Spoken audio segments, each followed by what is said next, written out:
Hello students, टीके classes welcomes you all. आज के वीडियो में हम सीखने वाले हैं वॉइस। जैसे कि आप सब जानते हैं, वॉइस किसी भी कॉम्पिटिटिव एग्जाम के लिए एक बहुत ही इंपॉर्टेंट टॉपिक होता है। तो वॉइस टू टाइप्स के होते हैं, active voice and passive voice. Active voice क्या होता है, पैसिव वॉइस क्या होता है, इसके लिए चलिए हम एग्जाम्पल से समझते हैं। देखिए पहले सेंटेंस में क्या लिखा हुआ है, राम राइट्स अ लेटर, कि राम लेटर राइट करता है। मीन्स काम किसने किया है, राम ने। और राम क्या है, इसका सब्जेक्ट है।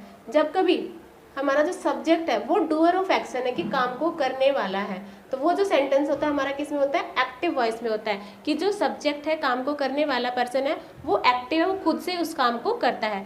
चलिए नेक्स्ट सेंटेंस देखिए। नेक्स्ट सेंटेंस में क्या है, a letter is written by Ram, कि राम के द्वारा लेटर लिखा गया है। अब इसमें जो सब्जेक्ट है सेंटेंस का, अ लेटर, उसमें खुद से लेटर नहीं लिखा है, किसी के द्वारा लेटर लिखा गया है। मीन्स उसने उस काम को क्या किया है, रिसीव किया। जो सब्जेक्ट है उसने उस काम को रिसीव किया है। तो इसीलिए ये जो सेंटेंस है हमारा पैसिव वॉइस में है। तो हम कह सकते हैं कि एक्टिव वॉइस में क्या होता है, जो हमारा सब्जेक्ट है वो उस काम को करता है, इसीलिए वो एक्टिव होता है, तो इसे हम कहते हैं एक्टिव वॉइस।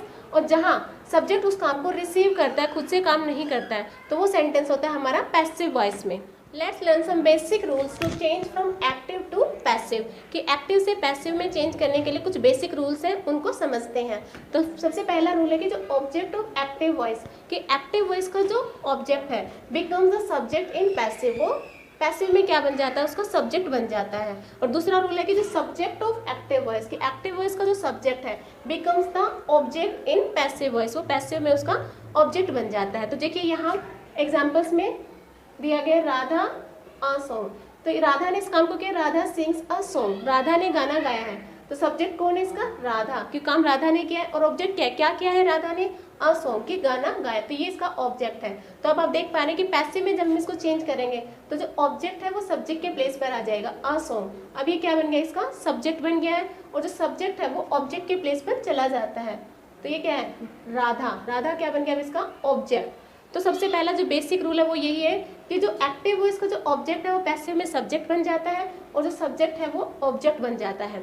नेक्स्ट जो रूल है वो क्या है कि always use third form of verb in passive, कि पैसिव में, एक्टिव वॉइस में चाहे हमारे पास कोई भी वर्ब है, चाहे V1 है, V2 है, या V3 है, या V4 है, मीन्स ING फॉर्म है, जो भी फॉर्म है, बट पैसिव में हमारे पास हमेशा क्या होगी, वर्ब की थर्ड फॉर्म होगी। जैसा कि आप देख पा रहे हैं, सिंग क्या है, V1 है, और हमने इसको जो पैसिव में चेंज किया तो हमने क्या यूज किया, संग, सिंग सैंग संग। संग क्या है, सिंग की थर्ड फॉर्म है, V3 फॉर्म है।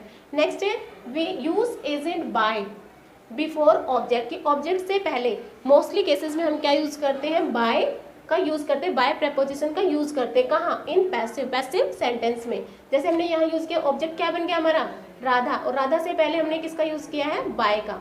नेक्स्ट है tense of sentence never change, कि एक्टिव वॉइस का जो भी सेंटेंस है उसका टेंस कभी भी चेंज नहीं होता है। क्या चेंज होता है, only it's form is change, कि उसकी जस्ट फॉर्म चेंज की जाती है। जैसे कि आप यहाँ देख पा रहे हैं, सिंग्स क्या है, प्रेजेंट इंडेफिनिट टेंस है, V1 के साथ हमने क्या लगाया है, S लगाया है, और पैसिव में हमने इसको क्या किया, इसी को कॉन्टिन्यूस फॉर्म में चेंज कर दिया है। टेंस प्रेजेंट है तो प्रेजेंट में ही रखा है, बट उसकी फॉर्म को हमने चेंज कर दिया है।